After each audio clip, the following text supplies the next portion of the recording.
Hello dear सहपाठीज। तो आज का अपना टॉपिक है किसी भी दी हुई इनफाइनाइट सीरीज़ का पता करना कि वो डाइवर्जेंट होगी या कन्वर्जेंट होगी।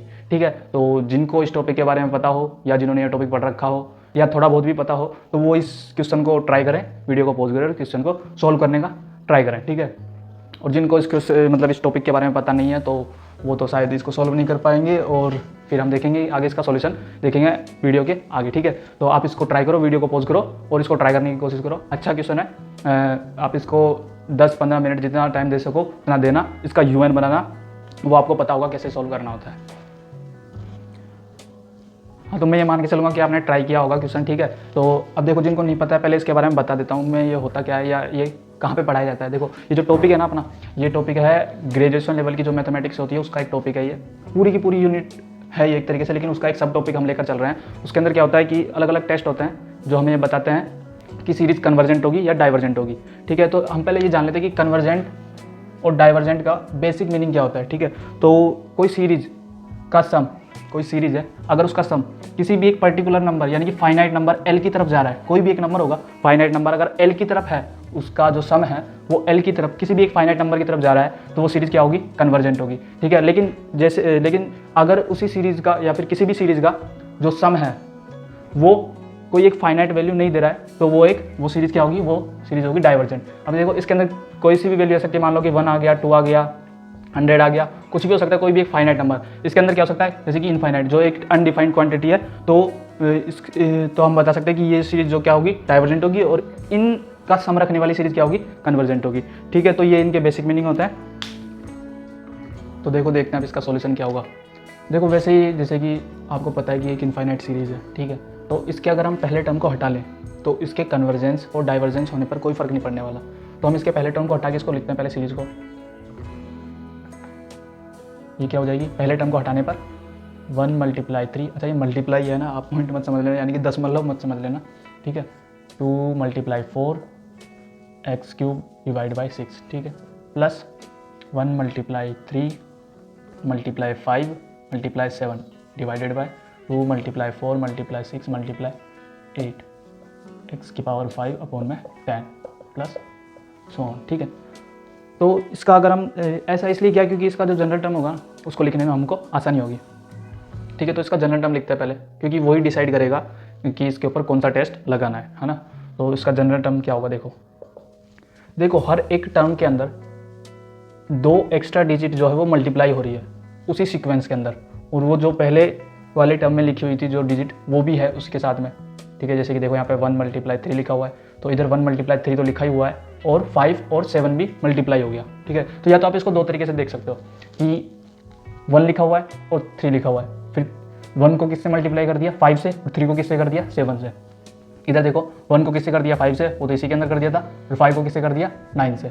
ऐसे ही 3 को किससे कर दिया था, 7 से। यहाँ पे 3 7 तो लिखा हुआ है और 7 को 11 से मल्टीप्लाई कर दिया, तो ऐसे चल रहा है। तो हम इसको ऐसे देख सकते हैं, या तो देखो मतलब 2 सीरीज की तरह देख लो या एक साथ देख लो। तो इसके अंदर अपन को ये तो पता चल गया कि 2 डिजिट लिखी जानी है, जो इसका एनवा टर्म होगा यानी कि इसका जनरल टर्म होगा, उसके अंदर 2 डिजिट तो आएगी एन की। ठीक है, तो 1 × 3 × 5 × 7 डैश डैश डैश। अच्छा ये मल्टीप्लाई में मतलब ये जो हर बार जो प्रीवियस डिजिट भी लिखनी पड़ रही है क्योंकि वो भी मल्टीप्लाई हो रही है आगे वाले टर्म के अंदर। ठीक है, तो क्योंकि जो डिजिट है वो रिपीटेड हो रही है हर टर्म के अंदर, प्रीवियस वाली डिजिट भी अगले वाले टर्म में रिपीट हो रही है ना। तो देखो 1 × 5, 5 के आगे 9, तो मतलब देखो 4 का डिफरेंस आ रहा है। अगर हम 2 सीरीज की तरह इसको देखें देखो 4 का डिफरेंस आ रहा है, मतलब 4n - 3। ठीक है, और अभी मैं बता दूंगा आपको ये कैसे आया, क्योंकि 4 का डिफरेंस आ रहा है तो आप देख पाओगे। अभी देखो मैं आपको बता देता हूँ, और इधर कितने का आ रहा है, ये 3, इधर भी 4 का ही आ रहा है, यानी कि 4n - 1 है ना, 4n - 1। ठीक है, डिवाइडेड बाय। अच्छा मैंने ये लिखा कैसे, देखो अगर मैं n की जगह पर 1 रखता हूँ तो मेरे पास में क्या आता है, 1 रखा तो ये 4 बच जाएगा, 4 - 3 कितना बनेगा, 1 लिखा हुआ है पहले वाले टर्म की। ये अब इसके अंदर देखो, आप उसके अंदर नहीं इसके अंदर देखो, क्योंकि वो उसमें से हम एक पहला टर्म हटा चुके हैं। ठीक है, 1 रखा तो 1 बन गया, और यहाँ पर भी 1 रखेंगे तो कितना बनेगा, 1 × 4 यानी कि 4 - 1 यानी कि 3 बचेगा, तो 3 लिखा हुआ है। ठीक है, अब 2 रखेंगे तो देखो पहले वाली डिजिट तो लिखनी है क्योंकि वो तो मल्टीप्लाई में रिपीटेड है, ठीक है। तो अब 2 रखेंगे तो देखो क्या ये वाली जो टर्म है वो बननी चाहिए, 2 रखेंगे। 2 पहली और मतलब पहले टर्म के अंदर जो डिजिट लिखी हुई थी वो तो लिखनी है, और जो लास्ट वाली जो डिजिट बनेगी वो देखो यहाँ से बनेगी। 2 रखने पर 8 बन जाएगा, 8 - 3 5 बन गया। 2 रखने पर 8 बनेगा, 8 - 1 7 बन गया, ठीक है। तो ऐसे ये वाली टर्म भी आ जाएगी, ठीक है। अब नीचे वाला देखते हैं। अब नीचे वाले में भी आप ऐसे ही देख सकते हो, एक है 2 से मल्टीप्लाई हुआ 6, इधर 2 से मल्टीप्लाई हुआ 6 और 6 से क्या हो गया 10। ऐसे ही 4 से हुआ 8, 8 से हुआ 12, ठीक है। तो आप इसको ऐसे देख सकते हो 2 × 4 × 6 × 8 और इसका n वां टर्म क्या हो जाएगा n 2n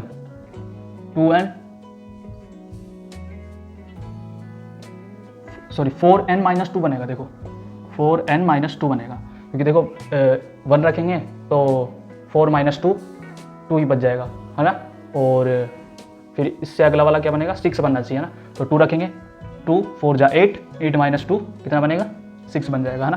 तो अब इस वाले 4 के लिए देखते हैं हम। 4 के लिए क्या बनेगा 4 फिर मल्टीप्लाई हुआ 8 फिर मल्टीप्लाई हुआ 12। तो ये तो सीधा देखो आपको पता चल रहा होगा 4n बन रहा है। 1 रखेंगे तो 4 बन जाएगा, 2 रखेंगे तो 8 बन जाएगा और 3 रखेंगे तो 12 बन जाएगा, है ना। तो ये तो हमने लिख दिया, ये तो लिख दिया। अब लिखते हैं हम x के लिए। तो देखो x के लिए क्या बन रहा है, आप इधर ही देख लो। x के लिए बन रहा है जो नहीं तो देखो x भी एक ऑड नंबर की तरह ही चल रहा है ना। तो आप इसको कैसे देख सकते हो कि फर्स्ट के अंदर पहली टर्म के अंदर क्या बन रहा है 3, सेकेंड टर्म के अंदर बन रहा है 5। तो अपन इसको ऐसे देख सकते हैं 2n+1 की तरह देख सकते हैं। क्या ये सही होगा, एक बार देख लेते हैं। 1 रखेंगे तो 2 + 1 कितना हो जाएगा 3 हो जाएगा, ठीक है। और 2 रखेंगे तो 2 × 2 = 4 + 1 कितना हो जाएगा 5 हो जाएगा। 3 रखेंगे तो 7 बन जाएगा, ठीक है। तो ये तो सही है ना। और इसके नीचे देखो आप एक चीज़ देख पा रहे हो यहाँ पे, जो x की पावर है उसका डबल नीचे बन रहा है। x की पावर 5 उसका डबल 10, x की पावर 7 उसका डबल 14 नीचे, है ना। तो इसका डबल हमको नीचे लिखना है, यानी कि 2 इसका डबल 2n+1 का। तो ये इसका जनरल टर्म होगा इस वाली सीरीज का। तो हमने इसका जनरल टर्म बना लिया है, ठीक है। तो जनरल टर्म बनाने के बाद में अब अपन को डिसाइड करना है कि इसके अंदर कौन सा टेस्ट लगाना है। तो जिनको इसके बारे में पता है कि ये जो टॉपिक के बारे में थोड़ा बहुत भी जानकारी है, जिन्होंने ये पढ़ रखा है, तो इसके जनरल टर्म के अकॉर्डिंग अब इसको सॉल्व करें। आगे सॉल्व करें, क्या पता आपने कर लिया हो या जिनसे नहीं हुआ हो तो आप सॉल्व करने की उसको कोशिश करें, ठीक है। इसका आगे वाला सॉल्यूशन भी अभी हम देखने वाले हैं, ठीक है। तो इसको आप सॉल्व करने की कोशिश करो तब तक। तो ना अब देखो आपने तो इसको सॉल्व कर लिया होगा और नहीं अब भी नहीं हुआ, तो अब आप आगे देखो इसको कैसे सॉल्व करना है ना। तो मैं इसको नीचे लिख लेता हूँ ताकि जगह बन जाए थोड़ी सी, है ना। तो ये अपन को मिल जाएगी इसकी जनरल टर्म, है ना। तो इसको मैं हटा देता हूँ। अब देखो अगर आपने थोड़ा बहुत भी ये पढ़ा होगा ये चैप्टर, तो आपको इसके टेस्ट याद होने चाहिए। तो यहाँ पे मैं मान के चलूँगा कि आपको इसके सारे टेस्ट याद है, क्योंकि अब मैं एक एक टेस्ट को तो नहीं बता सकता कि वो कैसे आया या उस टेस्ट का मतलब क्या है। तो मैं डायरेक्ट उसका नाम बताऊँगा और वो टेस्ट इसके ऊपर अप्लाई कर दूँगा, ठीक है। तो देखो यहाँ पे अपन को मिल रहा है n वां टर्म। तो n के ऊपर तो मतलब जो जनरल टर्म un बन रहा है उसके पावर में तो कोई n है नहीं, तो इसके अंदर अपन कोसी का रूट टेस्ट तो लगा नहीं सकते, है ना। तो अब हम इसके अंदर लगाएंगे डे एलम्बर का रेशियो टेस्ट, यानी कि डी एलम्बर्ट्स रेशियो टेस्ट। इसके अंदर क्या होता है पहले आप ये जान लो, है ना, फिर मैं डायरेक्ट इसको अप्लाई कर दूंगा। इसका मतलब क्या होता है, देखो ये ऐसे बोलता है कि अगर un अपॉन में un+1 यानी कि जनरल टर्म और उसके जस्ट अगला वाला टर्म, ठीक है, उसके अंदर अगर हम उसका जो रेशियो है और उस रेशियो के अंदर अगर हम लिमिट अप्लाई कर देते हैं n टेंड्स टू इनफाइनाइट, ठीक है, यानी कि उसका जो जनरल टर्म है सीरीज का वो और उसका जस्ट अगला वाला टर्म un+1 का मतलब यही है, ठीक है, उन दोनों का जो रेशियो होगा और वो होगा limit n tends to infinity के अंदर। तो वो रेशियो तो इस रेशियो के अंदर अगर कोई वैल्यू आ रही है l, ठीक है, कोई वैल्यू आ रही है l, तो यहाँ पे 3 कंडीशन बनती है l के लिए। 3 कंडीशन कौन कौन सी होती हैं, अगर l ग्रेटर देन 1 है तो ये क्या होगा अभिसारी, जिसको क्या बोलते हैं अपन कन्वर्जेंट, ठीक है। और अगर ये l लेस देन 1 है तो ये क्या होगा डाइवर्जेंट, ठीक है। और अगर l इक्वल टू 1 है, l अगर इक्वल टू 1 है तो ये टेस्ट क्या हो जाता है, फेल हो जाता है। फिर हमको इसका अगला वाला टेस्ट लगाना होता है। तो ये 3 कंडीशन होती हैं l के ऊपर, जो l कहाँ से मिलता है, यहाँ से। तो हम ये वाला प्रोसेस लगाएंगे पहले तो इस un के ऊपर, ठीक है। तो अब मैं ये वाला टेस्ट लगा देता हूँ। मैं un तो लिखा ही हुआ है ना। अब मैं इसका un+1 लिख देता हूँ, यानी कि इसके अगला वाला टर्म वो क्या हो जाएगा, un+1। अब ये वाला टेस्ट हम लगाएंगे जैसे कि अभी मैंने आपको बताया ना। तो un+1 लिखते हैं। तो un+1 मतलब ज़्यादा वो नहीं है, ये वाला टर्म तो आएगा ही आएगा। आप देखना, आप यहाँ पे समझ ला un+1 कैसे लिख रहे हैं यहाँ पर। इसके अंदर देखो रिपीटेड थी, सारी डिजिट थी, जो प्रीवियस टर्म में जो डिजिट आ रही थी वो अगले वाले टर्म में भी थी। तो इसका अगला वाला टर्म इन डिजिट को तो रखेगा ही रखेगा, यानी कि 1.3.5.7 एंड सो ऑन 4n -3, ठीक है। और क्या है 4n -1, ये तो रखेगा ही रखेगा। लेकिन जो इसका un बन रहा था उसके अंदर हम अब अपन को क्या रखना है, n+1 भी रखना है ना। un के अंदर अपन को n+1 भी रखना है, यानी कि ये वाली डिजिट तो आएगी ही आएगी। जैसे कि इसके अंदर देखो 1357। अब देखो इसके अंदर 1357 तो था, लेकिन हम un के अंदर क्या रख रहे थे, 3 रख रहे थे, क्योंकि ये वाला, इसको हटा लेता हूँ मैं, क्योंकि ये वाला टर्म कौन सी थी, 3 थी। तो इसके अंदर अपन क्या रख रहे थे, 3 रख रहे थे। तब ये कौन सी टर्म आ रही थी, 9 और 11 की टर्म अपने पास में बन रही थी। तो अब मैं यहाँ पर n+1 रखूँगा, ठीक है। तो अपने पास में जस्ट अगली 2 टर्म भी मिल जाएंगी। तो यहाँ पर मैं अगर n+1 रखता हूँ तो मेरे पास देखना क्या बनेगा। देखो यहाँ पे मैं n+1 रख रहा हूँ n के जगह पर, तो इसको कैसे लिख सकता हूँ मैं, n+1, ठीक है, -3, है ना। तो ये क्या बनेगा, 4n + 4 -3। तो ये क्या बना, 4n + 1, ये बनेगा, है ना। इसके जस्ट अगला वाला टर्म, तो यहाँ पे मैं क्या लिखूँगा, 4n + 1। ऐसे ही सेम इसमें भी अपन n+1 रखेंगे। तो n+1 रखेंगे तो क्या बनेगा, 4n + 4 -1, यानी कि +3 बन जाएगा, 4n + 3, ठीक है। तो आप इसको भी आप ऐसे करके देख सकते हो, है ना। मैं डायरेक्ट लिख रहा हूँ। और नीचे वाले भी सेम ही लॉजिक से यहाँ पे आ जाएंगे, यानी कि ये डिजिट है वो तो आएंगे ही आएंगे, 2 4 6 8 एंड सो ऑन 4n -2 और 4n। अब इसके अगले वाले टर्म, क्योंकि n क्या है, n+1 है, तो n+1 लिखेंगे तो क्या हो जाएगा, यहाँ पे अगर मैं n+1 लिखूंगा तो 4n + 4, उसमें से अपन को -2 हटा देना है, तो कितना बचेगा, 4n + 2 बच जाएगा। और यहाँ पे क्या बन जाएगा, 4n + 4, बिल्कुल ठीक है ना। ये +4 है, ठीक है। तो ये तो रही un+1। अभी हम लिख रहे हैं क्योंकि अभी x वाली टर्म लिखी नहीं है, वो भी लिखना है।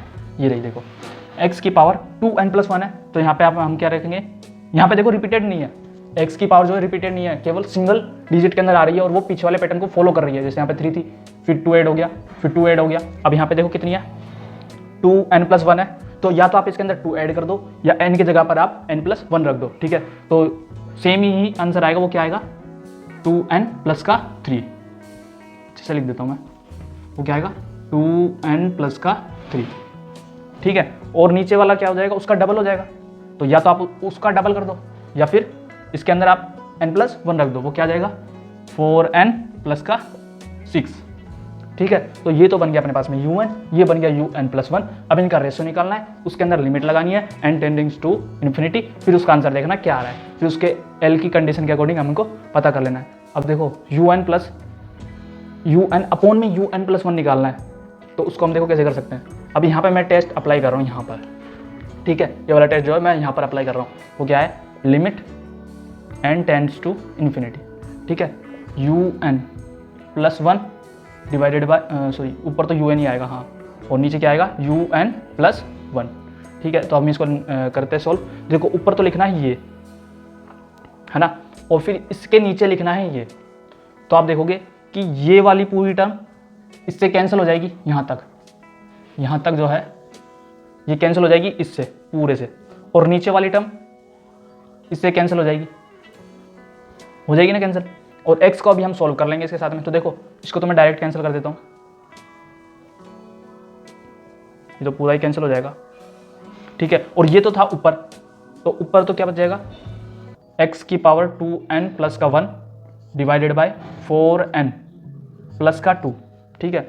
और ये था नीचे, तो ये नीचे था ना, तो ये ऊपर जाके मतलब नीचे आएगा ये, इसको हम ऐसे कैसे नीचे लिखेंगे, तो ये ऊपर चला जाएगा नीचे वाला और ऊपर वाला नीचे आ जाएगा, यानी कि कुछ ऐसे बनेगा 4n प्लस का 2, 4n प्लस का 4 डिवाइडेड बाय 4n प्लस का 1, 4n प्लस का 3, है ना। नीचे वाला तो ऊपर चला गया और ऊपर वाला नीचे आ गया, क्योंकि ये नीचे था। देखो un प्लस 1 है, वो नीचे लिखना है अपन को, तो ऐसे बन जाएगा। और x की पावर भी चेंज हो जाएगी, वो क्या हो जाएगी 4n, मतलब x की पावर नहीं, x की टर्म जो है वो भी ऊपर और नीचे चेंज हो जाएगी। 4n प्लस का 6 डिवाइडेड बाय x की पावर 2n प्लस का 3। अब देखो हमने इसके ऊपर अप्लाई कर दिया है, और तो अब मैं इसको मिटा देता हूँ ताकि जगह बन जाए ना।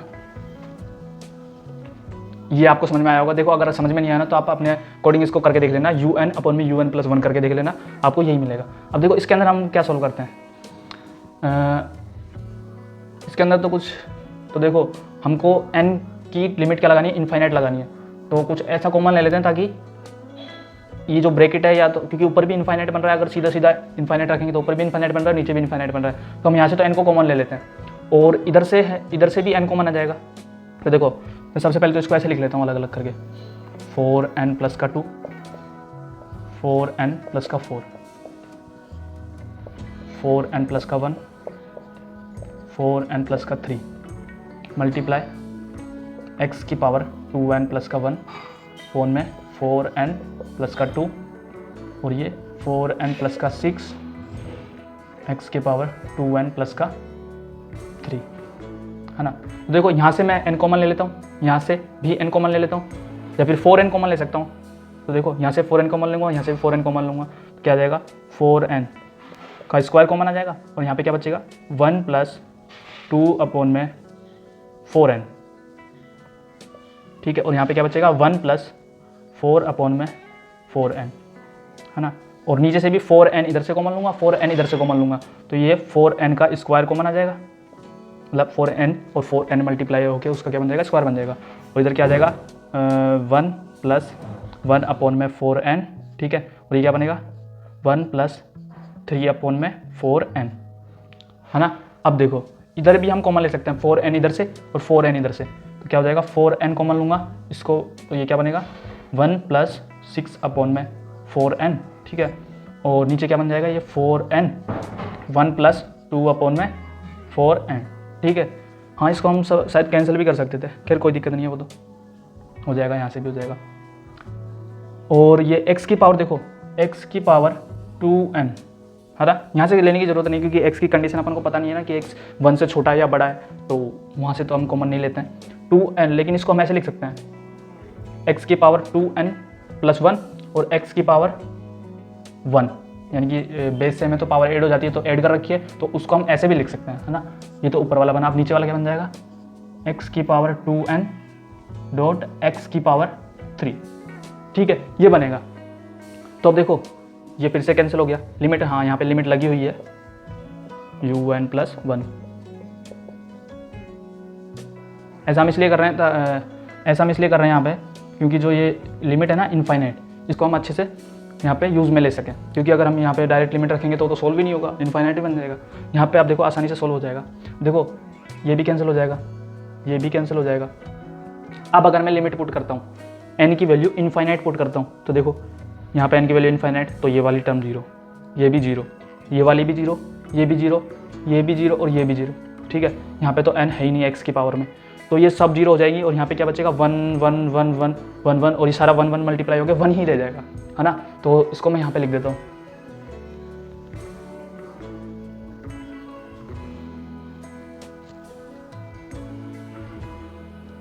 अब इसके नेक्स्ट स्टेप में यहाँ पे कर रहा हूँ। ये सब तो क्या बन गया 1, लिमिट पुट करने पर, है ना, ये सब तो बन गया 1, और अपने पास में आंसर क्या आया, limit n tends to infinity un upon में un प्लस 1, लिमिट पुट कर दी इसके अंदर, तो मुझे आंसर क्या मिला।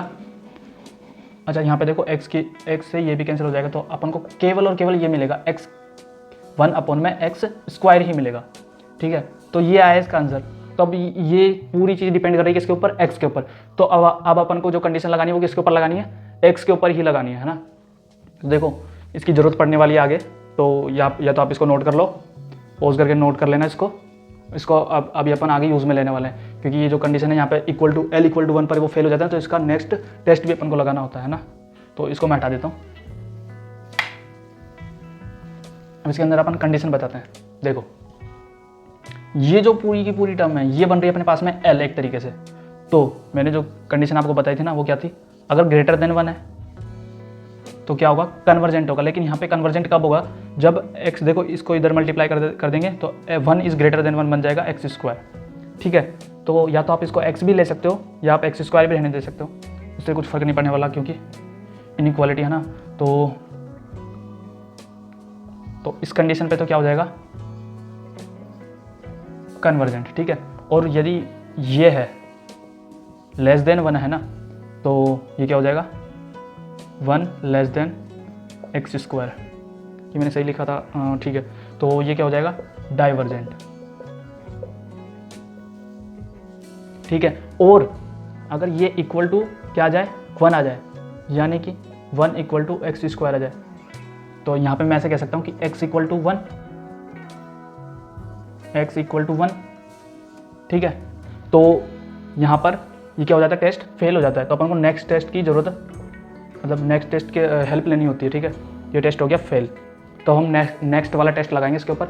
ये दोनों कंडीशन तो आ गई, ये दोनों कंडीशन तो सही है, लेकिन यहाँ पे x इक्वल टू 1 पर ये वाली जो सीरीज़ बनेगी ना, तो वो क्या हो जाती है, फेल हो जाती है ये वाला टेस्ट। तो इसका नेक्स्ट टेस्ट लगाना होगा अपन को, यानी कि इसका मतलब देखो क्या है, पहले तो आप ये समझ लो, x इक्वल टू 1 पर ये वाली सीरीज़ जो है वो कुछ मतलब केवल डिजिट रह जाएगी, इसके अंदर x वाली टर्म गायब हो जाएगी, है ना।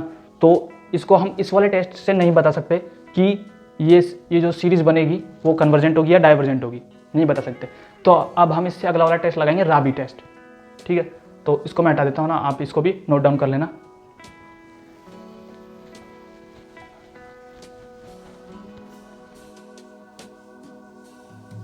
देखो अपने पास में नेक्स्ट टेस्ट क्या है, वो हमको लगाना है राबीज टेस्ट, क्योंकि ये x इक्वल टू 1 पर ये वाला टेस्ट फेल हो चुका है। तो राबीज टेस्ट लगाते हैं,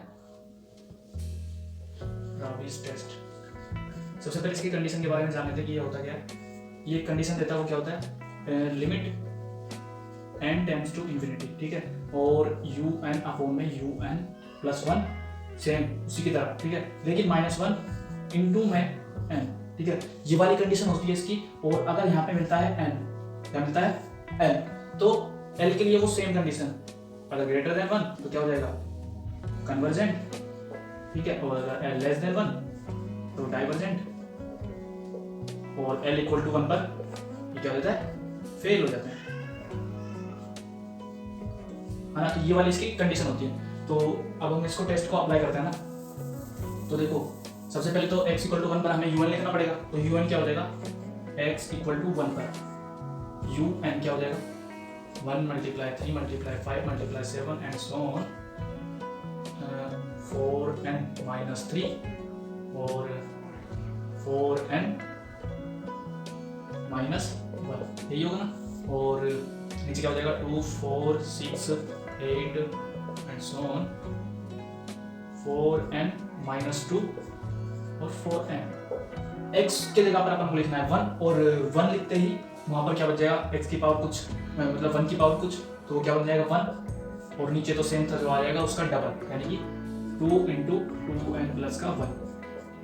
ठीक है, तो ये जो बनेगा un, और ऐसे ही हमें ये क्या निकालेंगे, un प्लस 1, जैसे कि अभी अपन ने थोड़ी देर पहले निकाला था, है ना।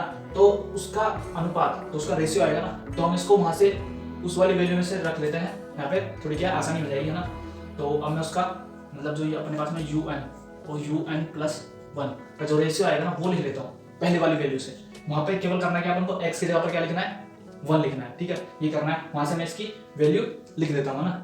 un और un प्लस 1 का जो रेशियो है वो मैंने पहले वाले टेस्ट लगाने पर जो मिला था वो लिख लिया है यहाँ से। लेकिन अपन को ये लिखना कि कब है, x इक्वल टू 1 पर, यानी कि x की जगह पर 1 रखने पर ये क्या बन जाएगा, पूरा 1 बन जाएगा। यहाँ पर अपन लिखेंगे 1, और इधर भी क्या बन जाएगा, ये 1 बन जाएगा। ठीक है, तो अब अपन को un और un प्लस 1 का रेशियो ये मिला है ना। तो अब हम इसको इसकी कंडीशन के अंदर रखते हैं, इसको अप्लाई करते हैं। ठीक है, तो मैं इसकी कंडीशन के अंदर इसको रख के देखता हूँ, इसको मैं हटा देता हूँ, यहाँ पे लिखता हूँ x इक्वल टू 1, है ना।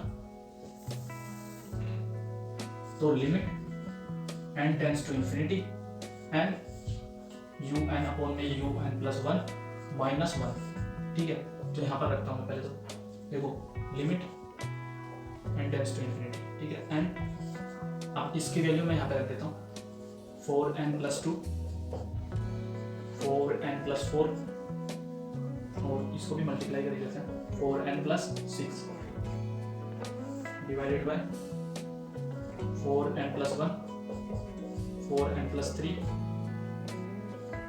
4n प्लस 3, 4n प्लस 2, ठीक है, और माइनस 1, ठीक है। तो अब इसको मैं यहाँ से हटा देता हूँ ना, है ना। तो देखो अब देखो हमें यहाँ पे देखो कुछ कट रहा है, ये कट रहा है देखो 4n प्लस 2, ये हमने शायद पहले काटना था, कोई बात नहीं, यहाँ पे काट दिया 4n प्लस 2 कट रहा है। तो देखो इसको काटने के बाद में अब हम लिखते हैं इसको limit n tends to infinity and तो क्या बनेगा 4n प्लस का 4, 4n प्लस का 6, इसका एलसीएम ले लेते हैं तो क्या हो जाएगा माइनस 4n प्लस का 1, इधर बनेगा 4n प्लस का 3 डिवाइडेड बाय 4n प्लस का 1, 4n प्लस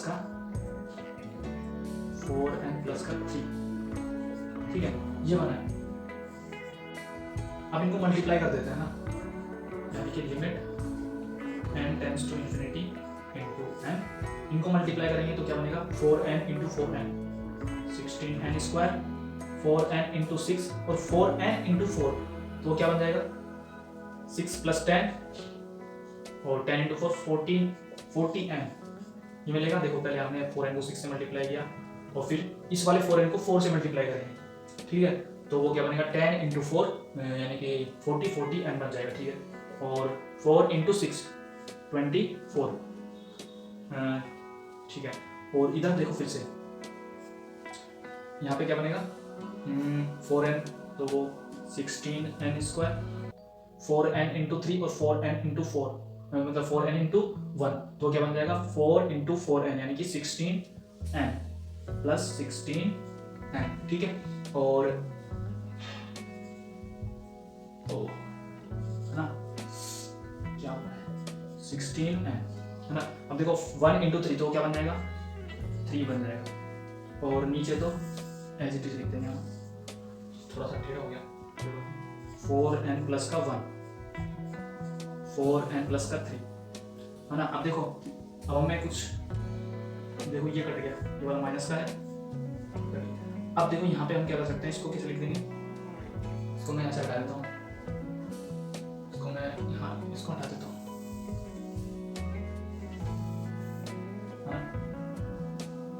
इसको भी हटा देता हूँ। अब देखो इसके बाद में क्या होगा limit n tends to infinity, यहाँ पे ये तो कैंसिल आउट हो गया, अब मेरे पास में n और क्या बचा 40 में से 16 गया तो कितना बचेगा 24n, है ना। और इस 24 में से 3 गया तो plus 21 divided by 4n plus 1, और इधर बच जाएगा 4n प्लस 3,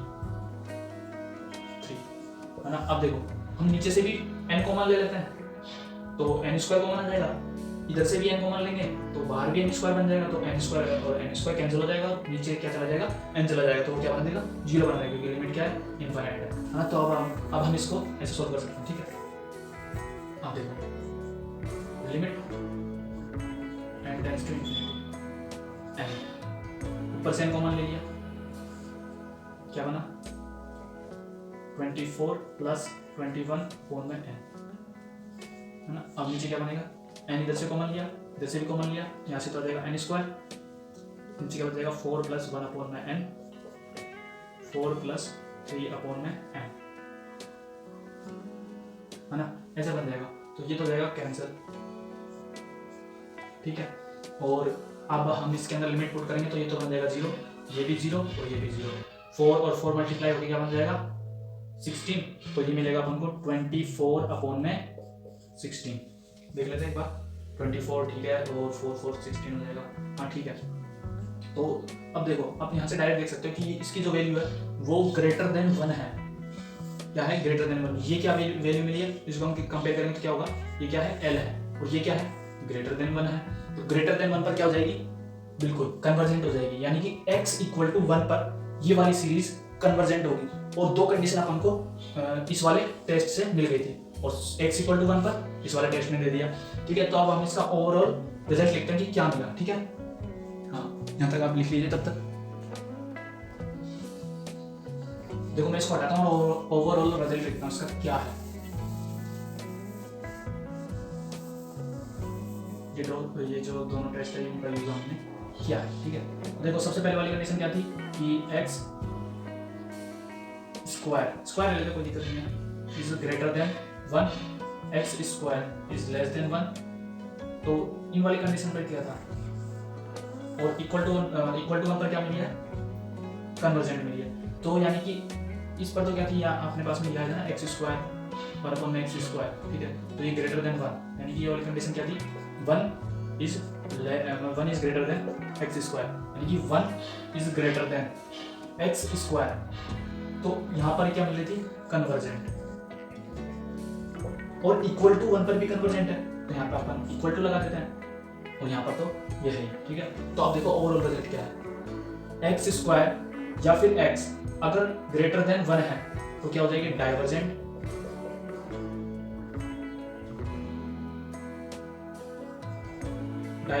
ठीक है, और x square is less than और इक्वल टू 1 तो क्या हो जाएगी, कन्वर्जेंट हो जाएगी। तो ये इसका ओवरऑल रिजल्ट है इस वाले क्वेश्चन का। ठीक है, तो आपको ये समझ में आया होगा, समझ में आया तो अच्छी बात है। और ठीक है,